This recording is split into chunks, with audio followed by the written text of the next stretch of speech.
and hoped God would hear me even though I wasn't sure if I was getting his attention. It certainly felt like no one pays me attention at night. What I experienced in those moments is indescribable.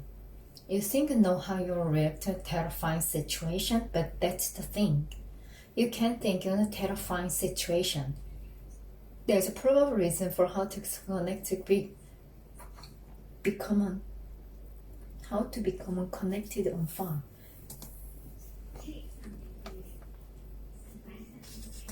There's a have to be connection between houses from far. Of the whole. But that's exactly how I felt. Disconnected. Pursuing it moving without my brain even knowing what's happening. My hands were searching around for things I wasn't even sure what you're looking for. I was growing hysterical because with each passing second, I became more aware of how different my life is going forward. How that 1 second to alter what course we on, and things never be the same, and all the parts of me that become disconnected would never fully reconnect. I crowded the car through the space between the ground and the door, and once I was outside and standing outside of, I puked. The headlights were shining around trees, but none of that was helping us, and I turned around to the passenger door to call the free, but I couldn't. There was your arm sticking out of front of the car. The moonlight glimmering in your blood. I grabbed your hand and squeezed it, but it was cold. I was still muttering your name. Scotty, no. I went around to the windshield, tried kicking at the brake, even though it was already cracked. I couldn't break it into the fit through it or pull you out. I knelt down and pressed my face to the glass, and I saw what I had done to them. It was a stark realization. No matter how much you love someone, you can still do speak of things today. It was like a wave of the most intense pain you've ever imagined rolled right over me. My body rolled with it. It started my head where I caught myself all the way in my toes. I groaned and I sobbed, and I went back around the car to touch your hand again. There's nothing. No pulsing wrist. No heartbeat in your palm. No warmth in your fingertips. I screamed. I screamed so much I stopped being able to make sound. And then I panicked. It's the only way to describe what happened to me. I couldn't find either phone, so I started running toward the highway. The further I got, the more confused I grew. I couldn't imagine what happened was real. What happening was real. I was running down the highway with one shoe. I could see myself. My car was ahead of me, running toward me like I was nightmare, not making any progress. It wasn't the memory that arrived to time to come back to me. It was that moment. The part of the night that was drawn the general rush is a hysteria that bowls through me. I started making noises I didn't know I could make. I couldn't breathe because you're dead. How was you supposed to breathe when you have no air? It was the worst realization I ever had when I threatened knees and screamed into the darkness. I don't know how long I was on the side of the road. Cars were passing me, and I still had your blood on my head. I was scared and angry, couldn't stop seeing your mother's face. I had killed you, and everyone was going to miss you, and you wouldn't be around anyone feel you appreciated or important anymore. It was my fault that I just wanted to die. I didn't care about anything else. I just wanted to die. I walked out into the street and guessing it was around 11 at night, and a car I just saw missed me. I tried 3 times with 3 different cars, but none of them hit me. All of them angry that I was in the road at dark. I got hanged up and cast out. No one put me out of my misery. No one helped me. I had always walked over mine. I didn't know how far away is from my apartment, but I knew if I could just get there, I could step up on my first floor apartment or balcony. There was a beacon with the moment. I wanted to be with you, but in my mind, you were no longer trapped under your car in the wreck. You were somewhere else, floating around the dark. I was determined to join you because it was the point. You were my whole point. I began to shrink when your second lap passed until I felt invisible. until last thing you may remember. There's a long story of nothing between me leaving you and you even realizing I left you. Hours. Your family was told that it will confused. That's not exactly what happened. I'm almost positive and faint in shock because when the cops beat on bedroom door the next morning and I opened my eyes, I was on the floor. I noticed someone powdered blood on the floor next to my head. I must have hit my gun down, but I didn't have time to inspect it because police were in my bedroom and nursing had her hand on my arm. He was lifting me to my feet. That's the last time I ever saw my bedroom. I remember my roommate restored to horrified. It wasn't because she horrified for me. She was horrified for herself. It was as she had been living with her mother all this time and had no idea. Her boyfriend, we could never remember his name, Jason or Jackson, Justin, was comforting her like we were into death. I almost apologized to her, but I couldn't get myself to connect my voice. I had questions. I was confused. I was weak. I was hurting. But the most powerful of all the feelings flooding me at the moment was my loneliness. Little did I know that feeling will come patrol. Permanent. I knew when you put me backseat of the police car that my life reached the peak with you and nothing that came out of you ever mattered. That was before you and just during you. For some reason, I never thought that I'd be after you. But there was, and there was I'll be in you forever. There's still more to live. My throat is dry and my nose is shut and scared of leisure is thinking of me right now. His gripping steering me so hard that his knuckles turned right. I reach for a bottle of water and take a long drink. Leisure directs his car all the way past the driveway and he reaches home. He puts his trunk apart and leans his elbow against the door. He doesn't look at me. He's breathing. My hands are shaking now. I don't know if I can continue to read without crying, but I don't think he's caring if I read my tears. I take another drink and start reading the next chapter. Dear Scotty, this is what I was like in interrogation room. Then, how much did you have to drink? Me, silence. Then, who took you home after the lab? Me, silence. Then, are you on any other illegal substance? Me, silence. Then, did you call for help? Me, silence. Then, did you know he's still alive when you fled the scene? Me, silence. Then, did you know he was still alive when they found him an hour and a half ago? Me, screams. Lots of screams. Screams and children put me back to cell and this come back when I come down. When I calm down. I didn't calm down, Scotty. I think I lost a little bit of my mind that day. They pulled me into interrogation 2 more times over the next 24 hours. I hadn't slept. I was heartbroken. I couldn't eat or drink anything. I just wanted to die. And then, when I told him he would still be alive if I just called her for help, I did die. It wasn't Monday, I think. 2 days after rape, I sometimes want to buy myself a headstone and have that dead money, even though I still pretend not to be dead. My appetite was rude. Can I recall one? Died 2 days after the passing of beloved Sky. I never pretended to call my mother through all of it. I was too depressed to call anyone at all. And how could I call my friends back home and tell what I'd done? I was ashamed and sad and just thought that no one in my life before I met you knew what I have done. And since you're gone and your tiny family hated me, I had no visitors. They appointed a lawyer, but I had no one to oppose them. I didn't even have anywhere to go if I could have posted there. I found a comfort in their cell, so I didn't mind it. If I couldn't be with you in your car, the only place I want to be is alone in your cell, or I could refuse to eat the food they give me, or hopefully, eventually, my heart will stop beating and start in your head at night. Turns out your heart is still beating. It was just your arm at that time. I could go into more gruesome detail about how I was so horribly crushed and mangled during the rap to the blood flow, was completely cut off, and that's why I touched you and realized that, and how, despite all that, you still somehow got out of the car and tried to get the help I never brought back to you.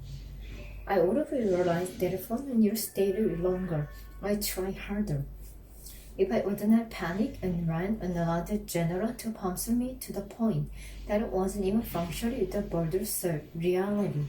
If I could have been as calm as always were, you'd still be around. We'd probably be raising a daughter together you never even knew you made. We'd probably have 2 kids by now, or even 3, when more than likely be a teacher or a nurse, or a writer, or a lot of you would have been giving you strength to realize it could be. My God, I miss you. I miss you so much. Even if you never showed it in my eyes and anyone would have been satisfied with. I sometimes wonder if I meant to stay played handle my sentencing. I was empty inside, and I showed that you showed my eyes any time I had to face someone. I didn't even care about the first court hearing 2 weeks after that. The lawyer told me you were fighting. That all I had to do plead not guilty, and he would prove that wasn't assault night and the actions intentional. That I was very, very, very, very, very, very remorseful. But I didn't care what the lawyer suggested. I wanted to go to prison. I didn't want to go back out on the world where I have to look at class again, or grab a road, or hear a couplet on the radio, or think about all the things I have to do without you. Looking back now, I realized I was in a deep and dangerous state of depression, but I don't think anyone noticed, or maybe there was no one who cared. Everyone was #Team Scotty, like we never even the same team. Everyone was justice, and sadly, justice and empathy couldn't both of inside that courtroom. But what's funny is why I was on side. I wanted justice for them. I empathized with them. With your mother, with your father, with all the people in your life who were packed inside the courtroom. I was guilty to my lawyer dismay. I had to. When I started talking about what you went through after I ran away from you that night, I knew I would rather die than sit through a trial and listen to the detail. It was all too gruesome, like I was living some whole story and not my own life. I'm sorry, Scotty. I turned over somehow by just repeating a phrase over and over my head. I'm sorry, Scotty. I'm sorry, Scotty. I'm sorry, Scotty. They scheduled another court day for sentencing, and then sometime between those 2 court days, they realized I hadn't my period in a while. I thought my cycle was messed up, so I didn't mention it to anyone. Had I known I was growing up perfect inside me sooner, I'm positive would I found the will to go to trial and fight for a daughter. When your sentencing came, I tried not to listen as your mother read her victim impact statement. Every word she spoke and still grabbed my bone. I kept thinking of my words you told me it was carrying you steered on your back that night in her house, about how they want more kids. You were their miracle baby. That's all I could think about that moment. I had killed their miracle baby, and now then no, it was all my fault. I had planned to give an elocution statement, already too weak and too broken. When it came time to stand up and speak, I couldn't. Physically, emotionally, mentally. I was stuck in the chair, but I tried to stand. My lawyer grabbed my arm to make sure it didn't collapse, and I think it might have something around for me, I don't know. I'm still not clear on what happened to Colton that day, because that day is so much like that night. And I might there was somehow watching playing from a distance. I had tunnel vision. I knew there were people around me, and I knew that judge was speaking, but my brain was so exhausted I couldn't process anyone is saying.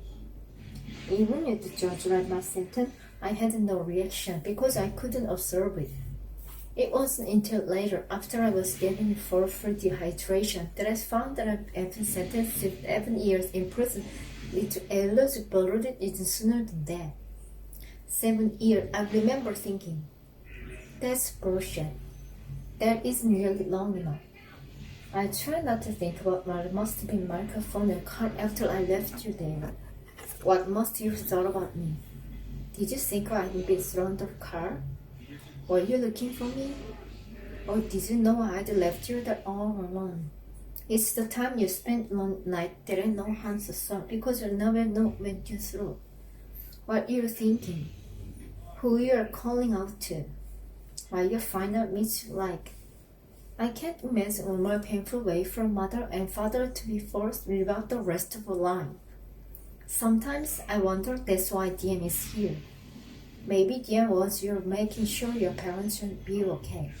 But then the same thing, not having DM in my life with me, you're punishing me. It's okay. I deserve it.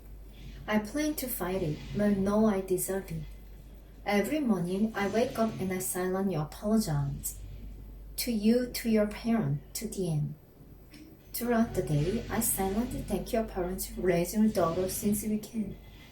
And every night, I apologize again before I fall asleep. I'm sorry. Thank you. I'm sorry. That's my day, every day, and repeat. I'm sorry. Thank you. I'm sorry. My sentence was not justice considering you're dying. Eternity wouldn't be justice. But I hope your family knows my actions and I didn't come from my place of selfishness. It was horror and shock, agony and confusion and terror that got me orphaned at night. It was never selfishness. I'm not a bad person. I know you know that, whoever you are. And I know you forgive me. It's just who you are. I only hope when your daughter will forgive me too. And your parents. Then maybe by some miracle I can start to forgive myself. Until then, I love you. I miss you. I'm sorry. Thank you. I'm sorry. Thank you. I'm sorry. Repeat. Chapter 34. Can I close with the document. I can't read anymore. My eyes have filled the tear. I'm surprised the mirrors with Farah did before crying, but I tried not to observe the words as I'm reading them aloud. I set my phone aside and wiped my eyes. Ledger has moved. He's in the same position, leaning against the driver's side door, staring straight ahead. My voice is no longer filling his truck. Now there's just a silence that's sick and inviting, to the point Ledger can't take it anymore. He swings open his door, gets out of the truck. He walks to the back of it and begins unloading table without so much as a walk. I watch him in rear view mirror. Once the table is on the ground, he grabs one of the chairs. There's a support before he chucks the chair onto the table. It lands a loud clank that I feel in my chest. Then Ledger grabs the second chair and angrily tosses it across the yard. He's so mad. I can't watch. I lean forward, pierce my hands against my face, regretting ever reading a single word from that to him. I have no idea if he's as mad at the situation or me, or he's just back to throwing chair as a way to process 5 years of emotion. Fuck, he yelled right before I hear the crash of final chair. His voice reverberates in density that surrounds his property. The whole truck shakes the slam of the tailgate. Then there's just a silence. Stillness. The only thing I can hear is my shallow and rapid breathing. I'm scared to get out of the truck because I don't want to have to come face to face with him in any of the words directed at me. I wish I knew. I swallow them from my throat when I hear his footsteps crunching against the gravel. He stopped my door. He opens it. I'm still ignoring for my face in my hand, but I eventually pull them away and hesitantly look at him. He's gripping the top of the truck, leaning in my doorway. His head is resting against the inside of Relay's arm. His eyes are red. His expression isn't filled with hatred. It isn't filled with anger. If anything, he looks apologetic. As he knows our boss scare me, he feels bad. I'm not mad at you. He presses his lips together and looks down. He shakes his head gently. It's just a long process. I nod, but I can't speak because my heart is pounding and my throat feels swollen and I'm still not sure what to say. He's still looking down when he lets go of the roof of the truck. His eyes meet mine, it reaches into the truck, it puts his right hand on my left side and the left hand under my knee. He pulls me to the edge of the passenger seat when I'm facing him. Later then takes my facing hand until sits there looking up at him. He blows out slow breath, like he's about to say it hard to get out. I'm sorry you lost him. I can't hold back tears after that. It's the first time anyone ever acknowledged they lost Scotty that night too. Ledger's roar emerged to me in a stinking comprehend. Agony's breath crossed her face as we continued. What if Scotty can see how you've been treating you? A tear forms and spills down his cheek. Just one morning tear that makes me so sad. I'm part of everything that's been tearing down all this year and I'm sorry, Kenna. I'm so sorry. I placed my hand over his chest, right over his heart. It's okay. What I lost doesn't change anything. It was still my fault. It's not okay. None of this okay. He's cradling me in some as his cheek pressed against top of my head. He runs his right hand in soothing circle over my back. He holds me like that for a long time. I don't want him to let go. He's still the first one I've been able to share the full details of night with when I wasn't sure if it makes better or worse. But this feels better, so maybe that means something. I feel like weight has been lifted. It's not the weight of anger that keeps me tethered under the surface. There won't be lifted until I got hold my daughter. But a small portion of pain is touched in sympathy and it feels like physically lifting me out for air, allowing me a few minutes to breathe. He eventually pulls back far enough to assess me. He must see something in my face makes me want to comfort me because he presses a soft kiss to my forehead while brushing my hair back tenderly. He kisses the tip of my nose and then places a soft peck on my lips. I don't think he expected me kissing back, but I feel more from this moment than I ever had. I clutch her short in my face and quietly back his mouth for a much fuller kiss. He gives it to me. His kisses feel like both forgiveness and promises. I imagine mine feel like apologies to him because he keeps coming back for every time we separate. I ended on my back. His halfway went into his truck, hovering over me, our mouths pressed together. We neared the thick of fogging all the windows. He pulls away from my neck, always flicks what gives me. It's so quick, it's a flicker, a flash. But I can tell once more that neck hook again, and so do I. So I nod, he pulls away and opens his glove box. He grabs a condom and starts opening its teeth, bracing himself up one arm. I take this opportunity to slide my pants off and bunch my long skirt of my waist. He gets the package open, then he pauses. The seconds begins to drag his silence, stares down at me to contemplation. Then he tosses condom aside and lowers himself top of me again. He presses soft kiss against my lips. His breath is hard against my cheek and he said, "You deserve bad." I drag hands through his hair. "You don't have a bed here?" He shakes his head. "Nope. Not even a flavor mattress?" Our first two-time winner flavor mattress. "You deserve a real bed." "And no, I don't have either one here." "How about hammock?" He smiles at that. He still shakes his head. "A yoga mat?" "I'm not picky." He laughs and kisses my chin. "Stop it, already end up fucking in this truck." I wrap my legs around the waist. "And that's bad how?" He groans my tunic, then lifts my hips and gives in. He grabs my condom and finishes opening it. While he's doing that, I'm unzipping his jeans. He slides on the condom and then pulls me to the edge of the seat. His throat is the perfect height for this. Neither of us has to adjust itself or change its position. He just grabs my hips and pushes into me, and even though it's near bed, it's still good. It's just good as you lie. Chapter 35, Leisure. I don't know how I found this. Turned the pole away from the long enough to go inside and get the floor started. I figured she's back and watch me all write on the notebook. So as soon as I told her to get some work finished, she asked me. I shook her head. It's been 3 hours. We've mostly worked, with the occasional short break to rehydrate and kiss some more. We finished most of it with the living room full. We'd be done by now, she wondered as she wore the skirt. She's crawled across the floor, helping me left the floor in the place. Every time I look at her, I can see straight down her shoulder. I'm so straight, I'm surprised I haven't injured myself. We haven't discussed a single thing of the important since the accident in the truck. Each of the laughed, the audience burned, stopped in silence and chose to carry nothing weighty into the house.